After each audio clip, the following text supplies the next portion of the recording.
نحمده ونستعينه ونستغفره ونعوذ بالله من شرور أنفسنا وسيئات أعمالنا.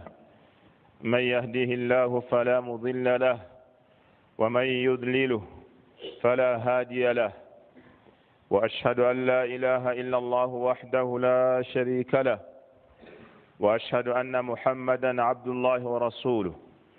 نشهد أنه بلغ رسالة ربه وأدى الأمانة ونصح الأمة وجاهد في الله حق جهاده حتى أتاه اليقين من ربه. اللهم صل وسلم وبارك على هذا النبي المعطاء، الرحمة المسداء، النعمة المهداء، وسلم تسليما كثيرا.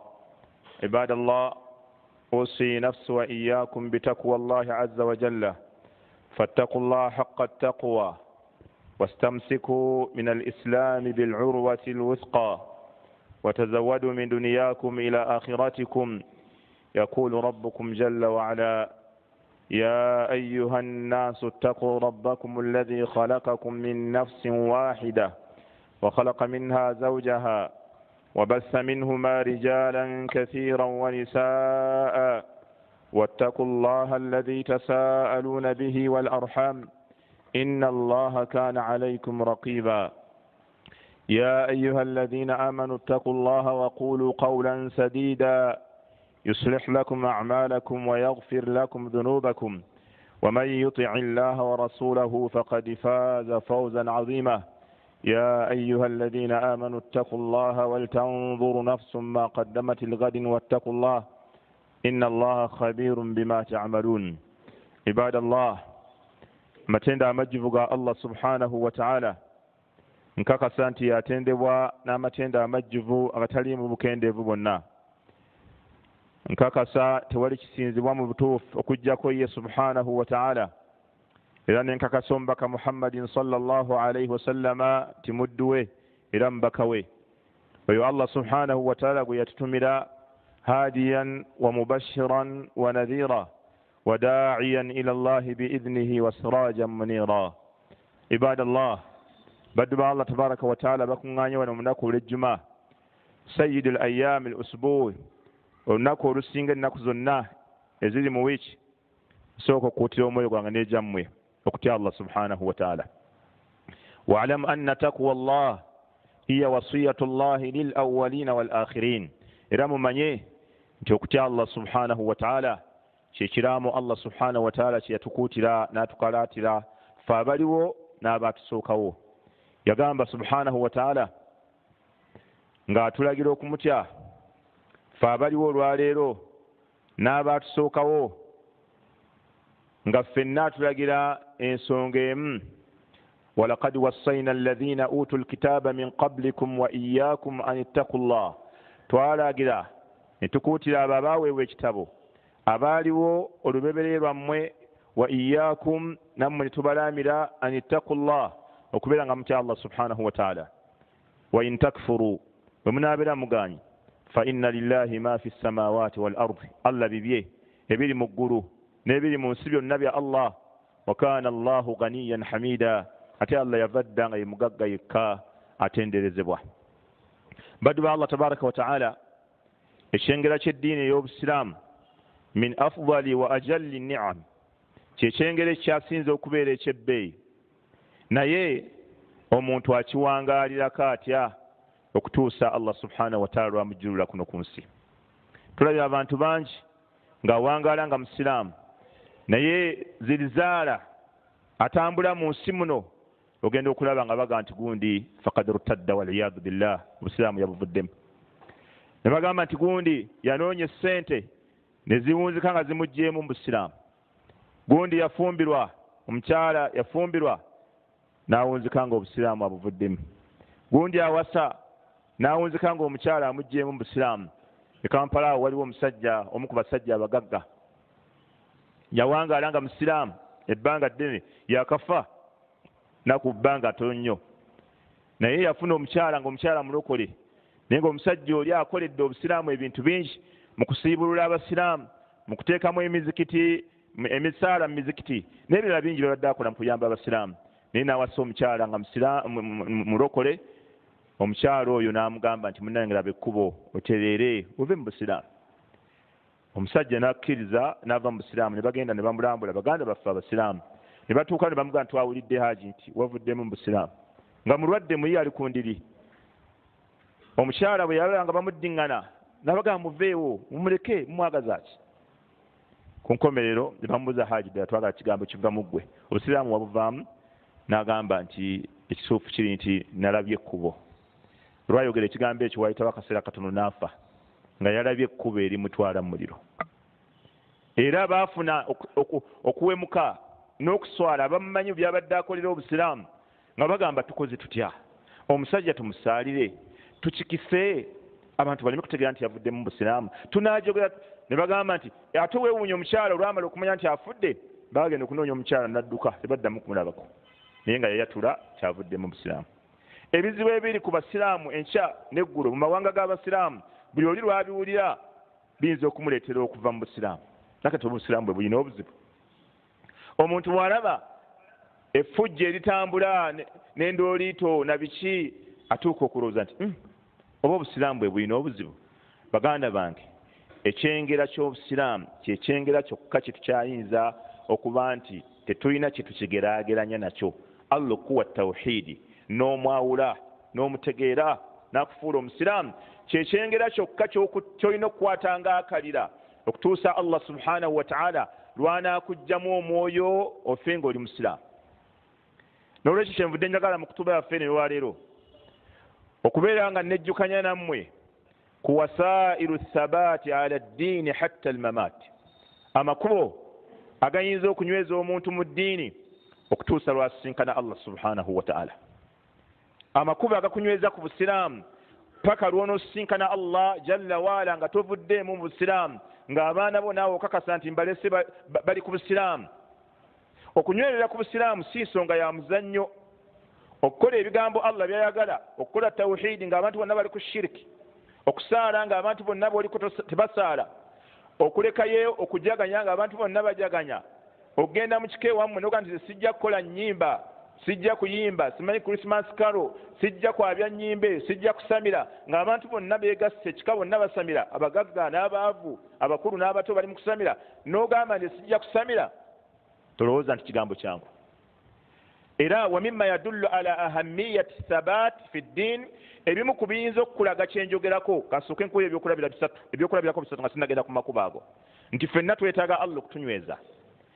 Omukyala azaala Musa alayhi salatu wassalaam, maama wa nabbi Musa, Allah subhanahu wa ta'ala yamulagira ekiragiro mu Qur'an, n'amugamba kwata omwana wo muteeke ku nnyanja agende, muleke agende, inna radduhu ilaik wajailuhu min almursalin, omwana tugenda kumukuddiza era agenda kufuuka mubaka. Ekiragiro ekyo yali akimulagidde ye Allah, nga gwe bwe yakulagira okusiiba n'okusiraamuka n'okukola ebintu by'obusiraamu, Allah bwe yalagira omukyalo oyo, naye ekiragiro kyamuzitowako, ekiragiro kyafuuka kinene awamu nekyo Allah yamugambye tolowooza nti okukola Allah byayagala mannyo wenu, okubeera omusiraamu paka lw'onoofa tolowooza nti mannyo wenu. Omukyalo oyo Allah subhanahu wa ta'ala ye kennyini atunyumiza n'agamba nti wa asbaha fuadu ummi Musa fariga, ekifuba kya maama wa nabbi Musa kyakera ku makya nga kiri empty, ng'asigadde na takyalina kyalowooza, nga yeeraliikirira okukwata omwana amuteeke ku mazzi, omwana agende. Awamu nekyo nga Firawuna buli mwana omulenzi amutta, ate owuwe mulenzi. Allah subhanahu wa ta'ala agamba inkada, Allah subhanahu wa ta'ala nti wa asbaha fuadu ummi Musa fariga inkadat latubdi bihi lawla an rabatna ala qalbiha litakuna min almu'minin. Kaabulako katono abyase abyogere senga tetwanyweza kifuba kye alyoka abeere mbakkiriza. Kitegeeza okukola ekyo Allah kye yamulagira, Allah yamala okumunyweza subhanahu wa ta'ala.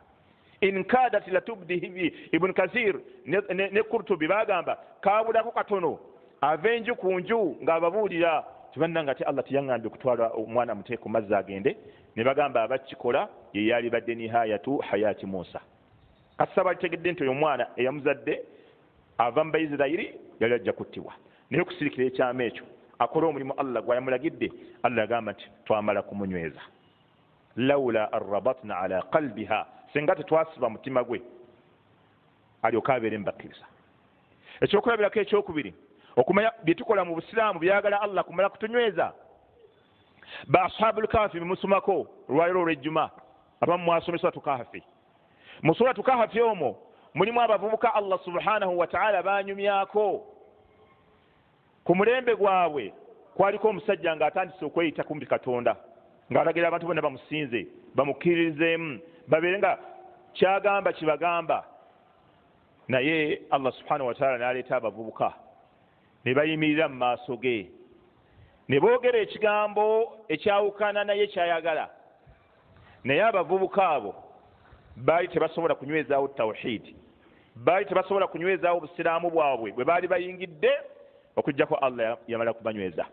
Allah aga nti warabatna ala qulubihim, arrabtu huwa thabat, warabatna ala qulubihim, twasiba emitima gyabwe idh qaamu, mu kiseera we bayimirira mu maaso ga kabaka, faqaalu rabbuna rabbu ssamawati wal ard, ne baga nti ffe mukama waffe yatutonda yoyo yatonda eggulu n'ensi. Lan nad'uwa min dunihi ilahan laqad qulna idhan shatata, senga tunaagezaako ne tusinza omulala ne tusaba omulala Allah atali ye, tujja kuba twogedde ebigambo byanjwanja. Allah yagamba ekyo ekikolwa abaana kye baakola ekyobuzira okuyimirira mu maaso ga kabaka ne balangirira obusiraamu bwabwe era ne batandika okugobebwa okubayigga babatte. Eyabanyweza okukola ekyo yali Allah subhanahu wa ta'ala. Ekyokulabirako ekyokusatu okulaga nti nahtaju ila thabati min indillah, ffenna twetaaga okunywezebwa. Oyinza okulaba nti oli musiraamu olaba nga atalina buzibu, Allah n'aleeta zirizaala, ebizibu bigenda okuwunzika. Ayinza okuba mwana nga Allah kwayisiriza, oba mukyala Allah kwayisiriza, oba kufa kwa muntu nga Allah kwayisiriza, oba maali n'owunzika nga obusiraamu tokyabulina. Ekyokulabirako ekyokusatu nabbi waffe Muhammadin sallallahu alaihi wasallam, abakuraishi bajjanga waali buli lunaku nga bamugamba Muhammadi ffe tukukuzizza, Muhammadi tukwagala, tetukuyinaako buzibu bw'amaanyi, eddiini yo sigala kale ng'ogikola, naye naffe kale mu mwaka tuweeyo olunaku lumu lwokka osinzeeko ku bakatonda baffe, ezisigadde zonna 364 tujja kujja tusinze owuwo. Nabbi Muhammad sallallahu alaihi wasallam yatunulamu ng'alinga alaba oba ekisoboka. Basahaba nga Umar bagamba bajjako eri nabbi ne bamuga nti oba nabbi waaliwuliriza abasajja kye bagamba. Ekyo kyali kitegeeza ki?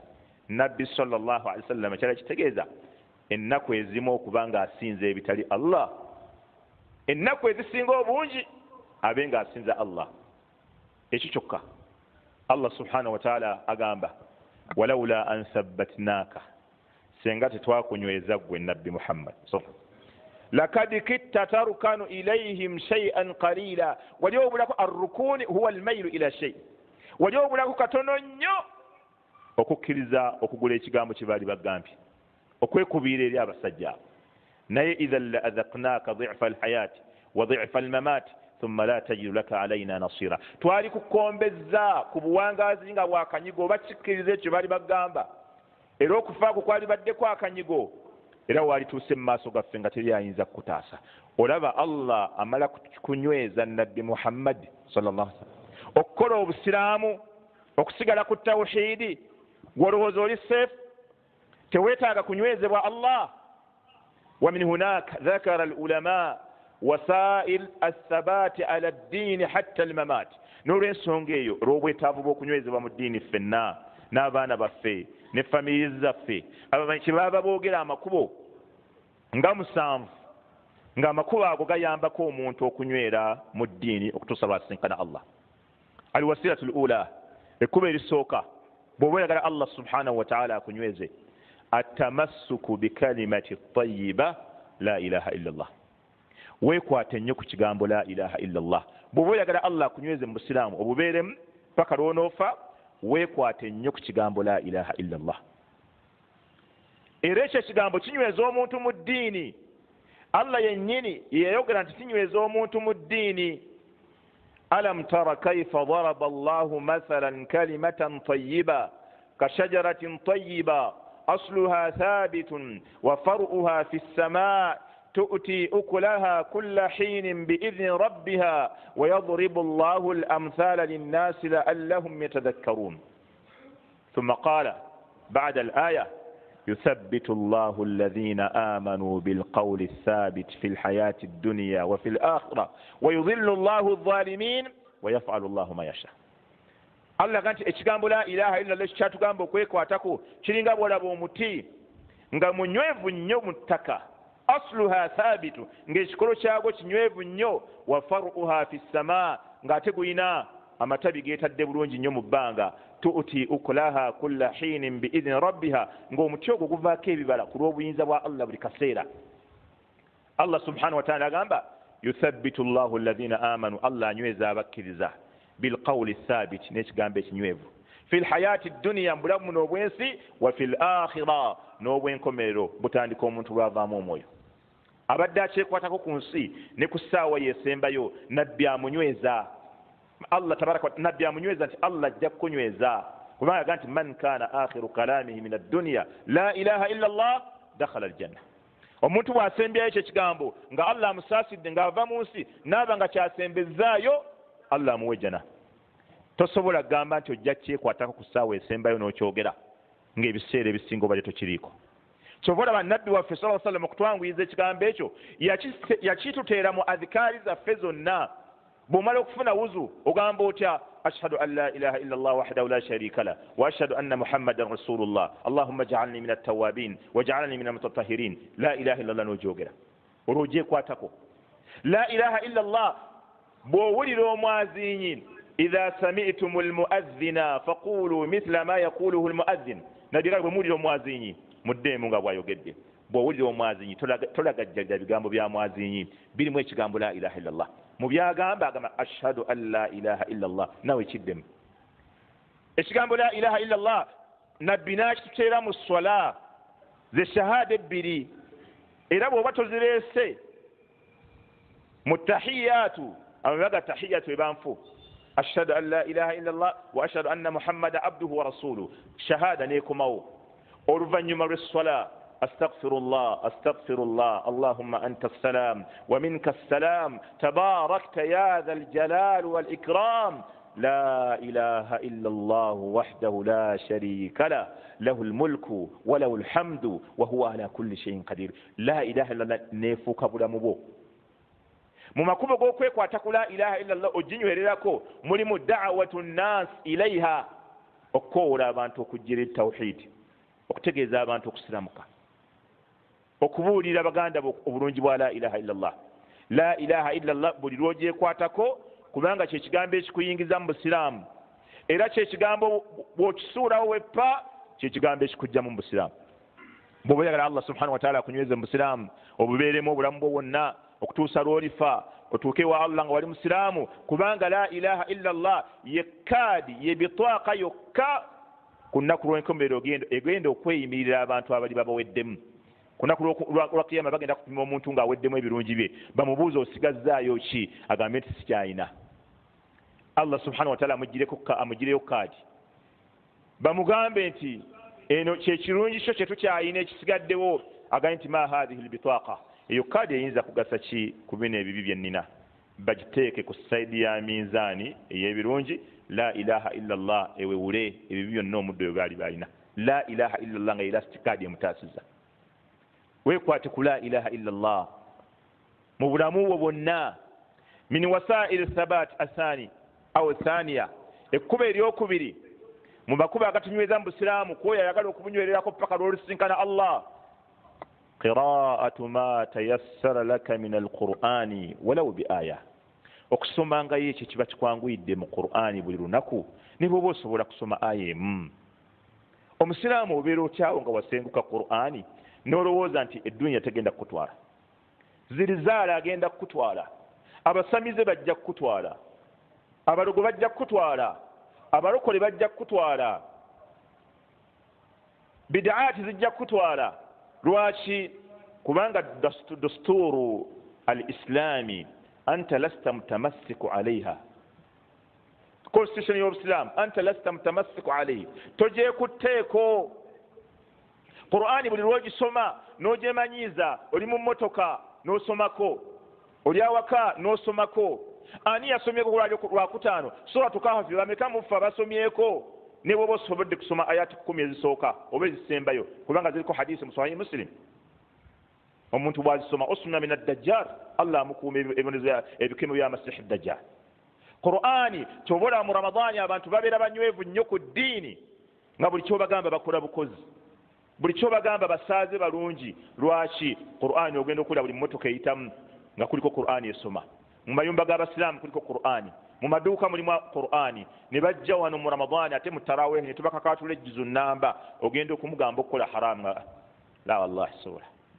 Qur'ani emutambulirako mu bulamu bwe, Allah namunyweza mu ddiini, Allah namunyweza mu busiraamu. Wakad zakara Allahu subhanahu wa ta'ala anna qira'ata al-Qur'an sababa lithabati al-insani fi ddin aw liithbatihi fi ddin.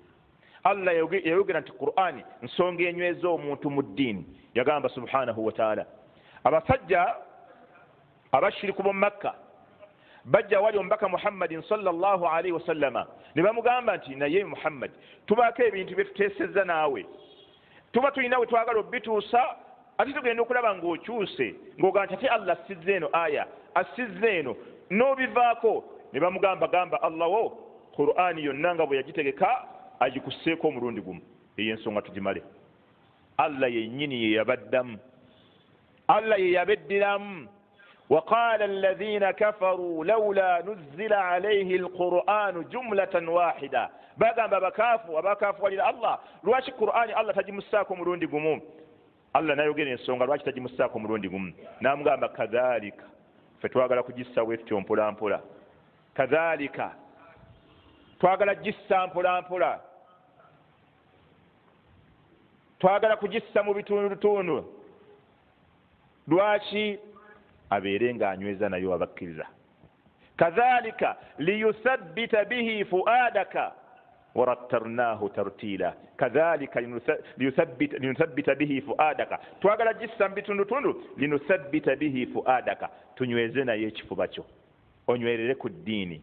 Warattarnahu tartila, ate osobole okugisoma olusomo olulungi. Tobola Qur'ani ogisoma mpola mpola. وقرآنا فرقناه لتقرأه على الناس على مكث ونزلناه تنزيلا. قرآن الله يجسو ما مpola mpola ayemu biri ekibamu nogenda ku page ekibamu ngosobola okusoma hizbu ekibamu ngosobola okusoma empapula 3:5 Allah yagissa mbitundu tundu nga kyayagala anyweze nabbi Muhammad sallallahu alaihi wasallam. Mu aya ndala baga nti kul nazala bihi ruhu, bagambe yagissa emwoyo mutukuvu. قل نزل به الروح القدس من ربك يجسا okuvewa Allah ya Jibrilu nayogera ensonga ليثبت الذين آمنوا قل نزله الروح القدس من ربك ليثبت الذين آمنوا. Allah yagissa ng'agissa ku Jibrilu anyweze naye abakkiriza. قل نزله الروح القدس من ربك ليثبت الذين آمنوا وهدى وبشرى للمؤمنين. Era mulimu obulungamu n'amawulire ag'essanyu eri abakkiriza. Bw'oyagala Allah subhanahu wa ta'ala akunyweze ennyumba yo, lwaki tesomerwamu Qur'an? Abantu olwaleero bali ku shayatini, amajini gatuli bubi, amajini gatuli mu butale, amajini gatuli bwe tukolera, emmotoka ziri mu yirizi, abantu banoonya ki? Banoonya kwewala shayatini butabalumba. Naye nabbi yatuwa amakubo agayinza okwekuuma shayatini. Erimu ku go yagamba nti iqra'u surata al-Baqara, musome surata al-Baqara fa inna akhdhahu baraka, okugyekwatako mikisa, wa tarkuha hasra, ate okugireka nga tusoma surata al-Baqara oba ofaafaaganyidwa buli kirungi. Wala tastati'uha al-batala ay sahara, neddogo terigisobola. Nabbi alikuwa nti musome surata al-Baqara mu mayumba gammwe. Fa inna ash-shaytana, kubanga shaytan yafirru min al-bayti alladhi yuqra'u fihi suratu al-Baqara. Shaytan yadduka mu nyumba yonna esomerwamu suratu al-Baqara. Lwaki ennyumba yo teriimu suratu al-Baqara? Ennyumba yo lwaki teriimu Qur'an? Obulungi bwa Qur'ani bw'otumanyi, iqra'u al-Qur'ana fa innahu ya'ti yawma al-qiyamah shafi'an li ashabi. Musome Qur'ani. Qur'ani egenda kujja ku nnaku lw'enkomerero ng'ewolereza abaagisoma. Olimu abo begenda okuwolereza. Inna Allaha yarfa'u bihadha al-kitabi aqwaman wa yadha'u bihi al-akharin. Allah asitula abantu n'abafuula babbeeyi lwa kitabo ekyo Qur'an. Ate nakkakkanya abalala n'abateeka mu ngatto lwa Qur'an. Okumanya Qur'ani ya bbeeyi basiraamu mulina ogifaako. Abafu abamaze okufa aba Qur'ani n'abatali ba Qur'an tebenkana nga maiti eriawo ya Qur'an ne maiti endala si ya Qur'an tebenkana. Nabbi Muhammad sallallahu alaihi wasallam mugazi wa Uhud muntaanemu yazikanga mu basahaba babiri oba basatu oba bana muntaanemu niwe babanga bagendo bazika kana yasaluhum yasokanga babuza ayyuhum ashaddu akhidhan bi kitabillah kubana ani abadde asinga okwekwata ku Qur'ani ani abadde asinga ogisoma fa in ushira ila ahadin qaddamahu fil lahadi bwe bamugamba nga nti ono nga gwasoose eno mu maaso abalala n'abateeka mu mugongo ng'owa Qur'ani afudde amaze n'okufa maiti teyenkanankana na maiti ezisigadde. Qur'ani yeesukkulumya Allah asitula naye abantu n'abafuula ba waggulu lwa Qur'an ate abalala n'abakkakkanya lwa Qur'an. Min wasaili thabat athalith ekkubo eryokusatu mu makubo agajja okutunyweza mu ddiini mu makubo agajja okutunyweza mu busiraamu qiraatu qasasi al anbiya'i was-salihin. bw'oba oyagala Allah akunyweze mu ddiini yo ogifiiringe ojagale owulire nga oli ne bwaleeta kisasobola kukujjamu waayo akadde osomeyo ku byafaayo by'abannabbi n'abaatukulembera abalongoofu. tuulako mu halakaati al-ilmiya ze basomesezaamu ebyafaayo by'abannabbi olabe obuzibu bwe baayitamu okutuusa eddiini eno okugisigaza olabe abalongoofu engeri gye baasigaza eddiini eno oli ne bw'anaaleeta ekifaananaga kitya togenda kukyuka kuva ku busiraamu togenda kusobola. Allah subhanahu wa ta'ala yagamba mu suratu Hud وَكُلًّا نَقُصُّ عَلَيْكَ مِنْ أَنْبَاءِ الرُّسُلِ مَا نُثَبِّتُ بِهِ فُؤَادَكَ وَجَاءَكَ فِي هَذِهِ الْحَقُّ وَمَوْعِظَةٌ وَذِكْرَى لِلْمُؤْمِنِينَ. Allah kanti wakulla lubeerera nakussu alayka tukusomesa gwe tukuttotolera tukunnyonnyola nabbi Muhammadi min anba'i rusuli amawulire agakwatagana ku babaka abaakusooka kiki twagalamu linuthabbita bihi fuadaka tusobole okunyweza ekifuba kyo. bw'omanya nti abaasooka baagezesebwa baayita mu bigezo naawe onywera noga tewali kizibu kigenda kunsuuza busiraamu. waliwo basahaba bannabbi baatambula nga baali bakulembedde Abdullah ibn Huzafa. Abdullah ibn Huzafa yakulembera basahaba bannabbi n'abatwala ne bagguka mu kitundu ky'omusajja omushiriku kabaka n'abakwata n'abagamba nti muve ku busiraamu wa illa bwe muba temubuvuddeeko tugenda kubatta. ne bagamba abadan ffe tewali kiyinza kutujja ku busiraamu twaleka emaali yaffe n'abaana baffe buli kimu ne tukyeresa lwa busiraamu ate gwe ogenda tukola ki ekiyinza okutujja mu busiraamu. kabaka oyo Kiswa mpanvu n'alagira n'agamba muleete ebipipa mubiteekemu butto ne babiteeka ku kyoto ne batandika obikoleeza omuliro ne bitokota n'agamba mukwate abasiraamu mutandike okuteeka muli. ne bakwatayo basatu ku basahaba bannabbi ne babateeka mu kiseppiti oba ebiseppiti bya butto ebitokota buli gwe baateekangamu ng'ennyama eyawukana n'amagumba ku ssaawa eyo. ne batwalayo mukama waabwe Abdullah ibn Huzafa ne bamutuusa ku kiseppiti n'akitunulamu n'alaba abasooseyo bonna nga basiridde ennyama eri yokka n'amagumba gali gokka fabaka radiyallahu anhu n'akaaba amaziga ne gatulukuka. abambo wa bakabaka ne bamugamba nti anna arrajula kad baka omusajja akaabye n'abaga rudduuhu ilayya mumukomyewo kati kubanga ye boosi waabwe kyabalagira bonna kye bakola mumukomyewo. ne bamukomyawo wali kabaka n'amugamba nti atartaddu an diinika eddiini oyo katogivaamu osazeewo mugiveemu. n'amugamba la sisobola kuva mu busiraamu. namwe idhan fama yabukika n'amugamba nti kati obadde okaabaki. n'amugamba ekinkaabizza ndabye nti ngenda kusuulibwa mu kino ekintu nzikirire nzekka neegombye nti senga obwoya bwe nnina ku mubiri bwe bungi bw'abantu be tugenda okuttibwa nabo wano tufe nga tuli bashuhada tuyingire ejjana. kikyuka kye kinkabiza ngenda kufuna nze nzekka Abdullah ibn Huzafa twali badde bangi nnyo naga kikyuka kye kibadde kinnuma n'enkaaba. omusajja n'aga nti bano tebagenda kusoboka. n'amugamba nti kale qabbil ra'si kale nywegera ku mutwe gwange bw'onywegera omutwe gwange ngenda baleka mwenna abasiraamu abasigadde. Abdullah ibn Huzafa n'atwala obudde ng'akyalowooza nga kino kyalowooza ng'agamba nti hal taqbilu ra'sa al-kafir okunywegera omutwe gw'omusajja ono eyakaafuwalira Allah enviiri ze ziri najisi oba teziri najisi ng'ekyo kyalowooza kyokka ekimutwalira obudde. agamba bwe ziba najisi sigenda mukunywegera bwe ziba enviiri ze si najisi munyegera. n'emponya abasiraamu n'atwala akabanga luvannyuma Allah n'amuyita ilham n'amugamba nti asinakisi enviri zo sinakisi n'amunywegera n'agamba kale mbatadde mwenna abasiraamu ddeyo gwali mulembe gwa Umar bwe badde Madina ne bawulira Umar ekibaddewo n'agamba haqqun ala kulli muslimin an yuqabbila ra'sa Abdullah ibn Huzafa naga nti wallahi kikakata buli musiraamu ali mu Madina muno agenda anywegera omutwe gwa Abdullah ibn Huzafa olw'ekikolwa kye yakoze okutaasa abasiraamu obutafa. Abdullah ibn Huzafa n'agaana ya amira al-mu'minin subula nga lwaki banywegera oyagala mbeere ki n'amugamba kati nze ngende kusooka. Umar ibn Khattab n'anywegera omutwe gwa Abdullah ibn Huzafa ng'amusasula olw'ekikolwa kye yakoze okutaasa abasiraamu. Kati gwe togenda kufunayo bwavu bunaakujja mu ddiini, togenda kufunayo zizaala kiki kigenda kujja mu ddiini bw'osoma ebyafaayo by'abannabbi, bw'osoma ebyafaayo by'abakulembera.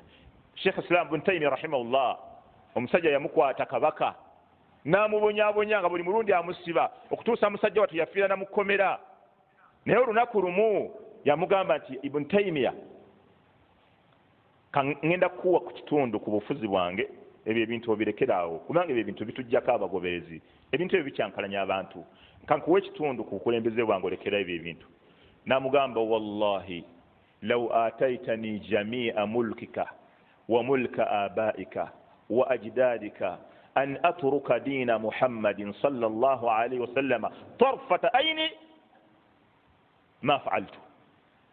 N'amugamba nti ma mulkika wa mulka abaika wa ajdadika yusawwi indi filsa.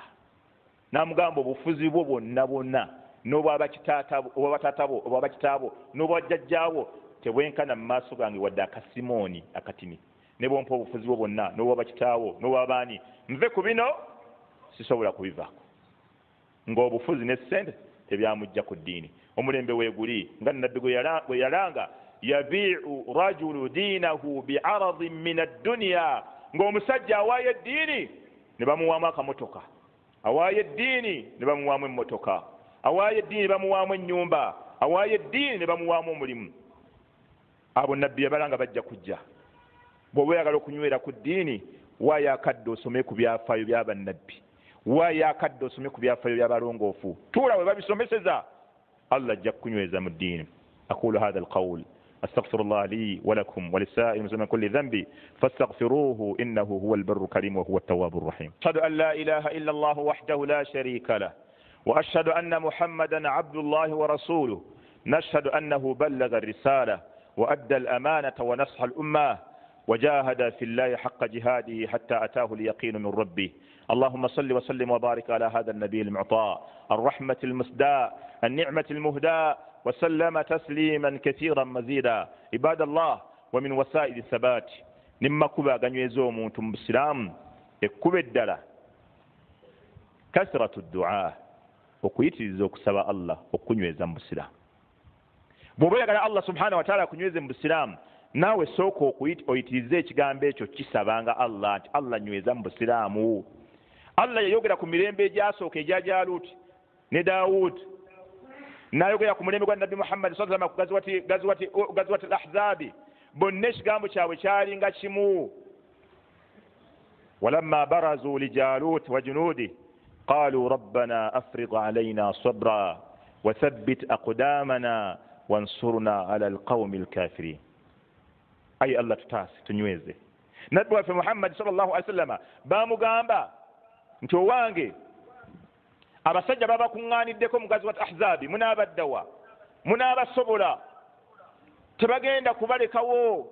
Allah ganti wama kaana qawlahum illa an qaalu rabbana afrigh alayna sabra وثبت أقدامنا وانصرنا على القوم الكافرين. باقا ما تي الله تنويزي بيجري بيافي اجو مهم البلاغه بachita اطلاق الجزء واراده الكل okogera ekitundu ku muntu naye ngotegeza muntu yenna ng'omuntu wagamba nti buli mutwe gonna ngwagala wano, buli mutwe guli mu muzikiti nguyisa wakati yino omukolo abatagala mumuweereze emitwe wabula abayagala mwenna mugende. Kati nekyo Allah bwe yagamba nti bagamba nti ayi Allah nyweze ebigere byaffe amakulu Allah tunyweze mu Busiraamu tunywereremu. Olaba nabbi waffe Muhammadin sallallahu alayhi wa sallama mu dduwa ze zitamuvanga ku mumwa ya muqallibal qulub thabbit qalbi ala dinika.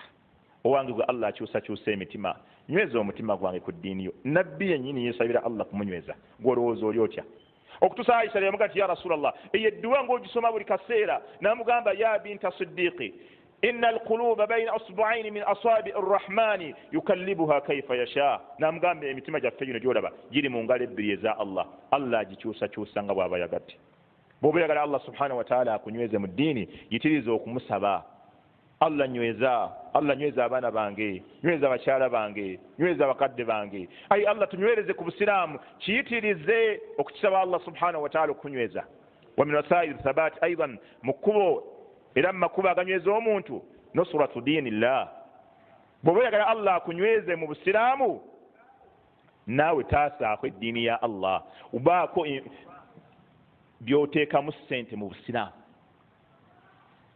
kizibu nnyo kugamba nti omusajja yazimba omuzikiti nga guno gwe tulimu Masjid Nur wa mata kafira nti naafa nga musiraamu nga yazimba guno omuzikiti abada kizibu nnyo kugamba nti omusajja yazimba omuzikiti nga ogwa Kasule ewandegeya ne baga nti yafa nga musiraamu kizibu nnyo kugamba nti omusajja oyo yasomesa emyaka 30 ng'asomesa abaana ba busiraamu naafa nga si musiraamu kizibu nnyo okuzimba omuzikiti oli naafa nga si musiraamu kizibu nnyo okugamba nti gundi yabadde asasula amazzi g'omuzikiti emyaka 4 yafa si musiraamu kizibu naadira ma yaka dhalika mirundi mitono nnyo yekiyinza okubeerawo kubanga abantu ababeererawo eddiini ya Allah abagitaasa abagipushingamu ebeerewo abasaponsalinga abawalimu abasaponsalinga badduaati abaweerera bamulekwa kizibu nnyo abantu abo Allah okubatta nga bakaafu kizibu Allah agamba nti ya ayuha alladhina amanu abange mwabakkiriza in tansurullaha yansurukum bwe munaataasa Allah nammwe agenda bataasa wa yuthabbit aqdamakum anyweze n'ebigere byammwe mujja kunywerera ku busiraamu abakola abayamba obusiraamu Allah nabo ababeererawo walladhina jahadu fiina lanahdiyannahum subulana wa inna Allaha lama'a almuhsinin Allah agamba nti abatakabana ku lwaffe ne banyiikira ku lwaffe naffe tujja kubayirawo mubiri mu njogera yammwe naffe tujja kubaluŋŋanya mu makubo gaffe n'ebintu by'eddiini tokola ojja kuvaamu tosoma Qur'ani ojja kuvaamu abaana bajja kuvaamu baako kyokola naawe ekiyamba obusiraamu baako kyokola ekibeezaawo eddiini ya Allah abantu bangi wali bali e Bulaaya gye basinzira okusoma ku mikutunga gino naye balina bye bakoledde obusiraamu twayambye omulekwa gundi twazimbye makazi tahbiri bweti twasimye bwahola bweti twakoleze bino bayamba abantu abo Allah agenda kubabeererawo teekamu ku ssente zo mu mirimu gy'obusiraamu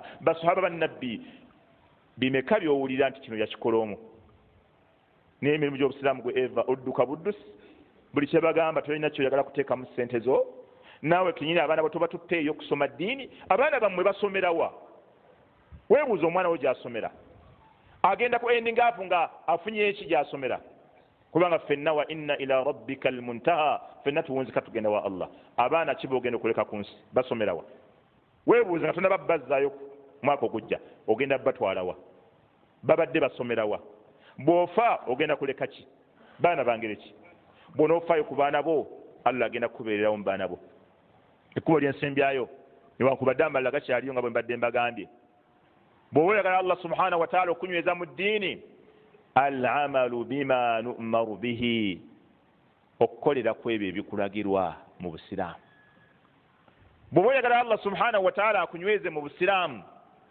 kolera ku kyowulidde bagambye weekwate masala kolera kole ku byeŋŋambye ebyabasekaluutu Sulaimaani bibazze boogera ebyo sooka ogirira nga obireko ganti ebyo midudde nga mbyerabye omusajja tusomeseza emyaka 2 kale kolera ku bino bye nkugambye nze ekisooka weekwate ku la ilaha illa Allah ogifuule nga yatteeka mu bulamu bwo ekyokubiri soma Qur'an ekyokusatu soma ebyafaayo by'abannabbi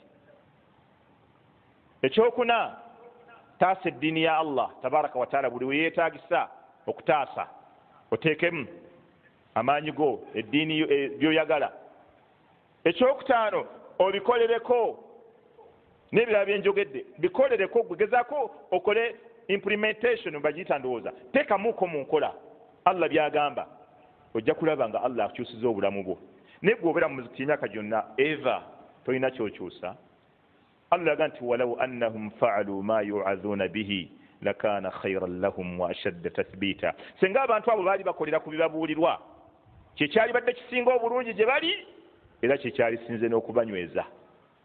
Bwe bagamba nti abaana bwe tubasomesa ddiini kibi, era n'ogaana. Saalako era n'ogaana. Ne bagamba soma Qur'ani era n'ogaana. Taasa eddiini ya Allah n'ogaana.